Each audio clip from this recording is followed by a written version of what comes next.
Yeah, You there, Ajax from Sweat It Out. Ajax, how are you? Hello, boys. How are you? Very well, mate. Very well. Look, we're just going to get this kick-started, if that's all right with you. You're a prolific figure in the Australian music industry, especially with house music and electronic music. Tell us how many years you've been in the business. Well, if it's clubs and bars and all that business, probably like 15 years. I originally was a glassy, then a barman, then a bar manager, and then we had this horrible DJ, and I go, oh, hell, I could do that. And then it all just kind of went from there. So, but for the first 2 or 3 years, I was a terrible DJ. I couldn't mix. No one really taught me how to do it. And this is before, decks were everywhere. About 12 years, I would say, maybe longer. Yeah, awesome. So you just worked your way up. That sounds nice. For our listeners who don't know, he's the record label owner of Sweat It Out. Tell us how that's been going for you. Yeah, it's been going great.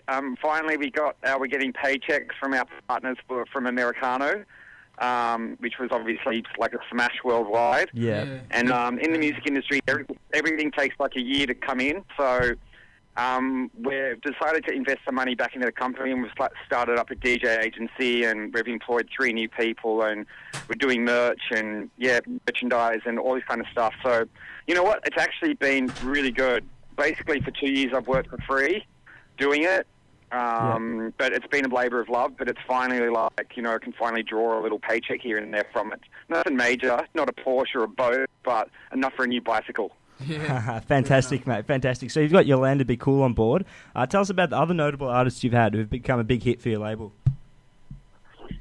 Well, we've got D-Cup, obviously, who co-wrote Americano with the Yolanda Be Cool guys.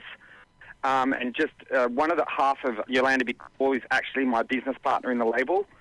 So, so that's how it's all interconnected. We've just signed these 2 girls from New Zealand called Maya and Vanya. They're our latest signing. We've also got releases coming up from a new group called Parachute Youth, who sound like a cross between Calvin Harris and Empire of the Sun. Like, they're going to be massive. I'm actually in the studio at the moment with Sam Lamore producing their album. So that's what you could hear in the background. You can hear the thud.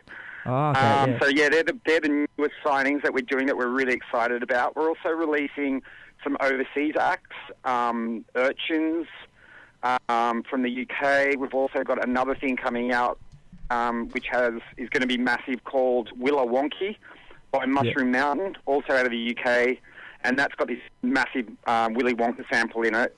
That's going to be massive as well. So lots on board, plus new Monkey Safari stuff, and man, the list goes on. I feel embarrassed if I've left anyone out, to be honest.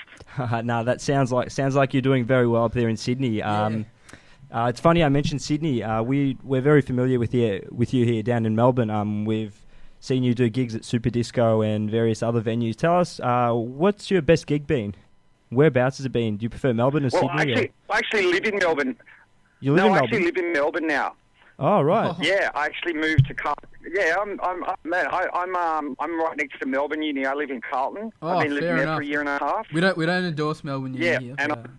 Anyway, go on. We're joking. Yeah, of course. No, I hate them. They always steal my parks, my residential parks, and I go out to their cars and leave little notes saying, "This is a permit zone. Please piss off." Very nice. Very smooth. Yeah. When did you make the move? So no, I've been living in about a year and a half ago. Right. Basically, I bought into a club in Melbourne called the Mercat Cross.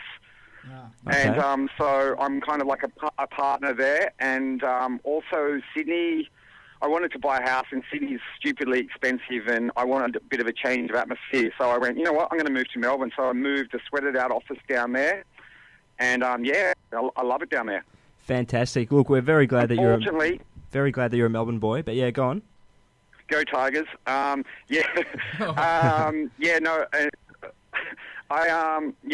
like, apart from a few things, like obviously the cold and trying to get used to trams and stuff, when I come back to Sydney now, it actually, just in the last couple of months, it doesn't actually feel like I miss the place anymore. So, yeah, it's good. Yeah, fair enough. There's a question that we usually put to pretty much all the producers or DJs or artists that we have on the show. How did you get started? Are there any tips that you have for Well, we understand you got started through basically being in the whole bar industry, but do you have any tips for any upcoming artists or producers? Yeah, look, it's very interesting because we get sent so many demos. I get sent like 50 demos a day, and I try and write back to as many of them as possible. But sometimes it's just impossible to get back to that many people. What we're looking for as a label, and what I try to tell like young producers, is you always got to have like shtick, and I use that word perhaps too much, but often or not, you're looking for something kind of magical and something that's kind of going to touch people rather than just being dance floor filler.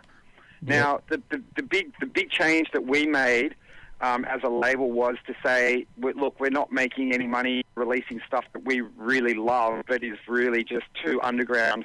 So when Americano came out, we kind of decided that we were going to ride the fence a little bit.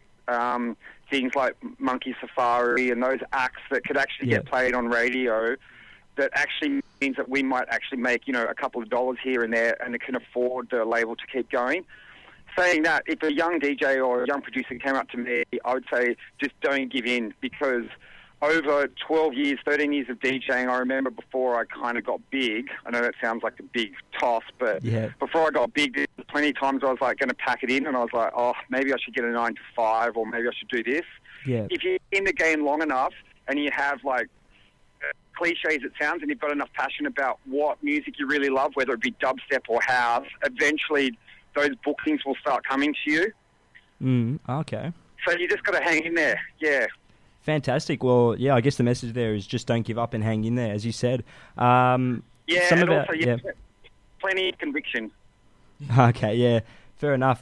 Some of the blokes here at Radio Monash have actually saw your set at Summer Days, the half an hour set on New Year's Day. Speaking of music festivals, do you have any upcoming for next year, or are you doing anything international at the moment? Oh, well, that was pretty funny, just on Summer Days, because Armin van Helden was running late.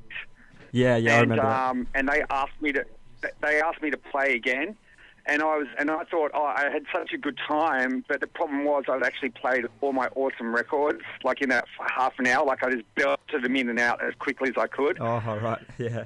And then when they kind of asked me to play again, I had to make the decision of, should I play again with records that weren't as good as the ones I played before, or should I just kind of say, look, that's it, half an hour, done and dusted. It's probably the shortest DJ set I've ever done. Yeah. But as far as big gigs coming up, like I play mostly After Dark Social Club, so that's in Melbourne. Yeah, the festival scene's kind of over at all the festivals are over pretty much up until September.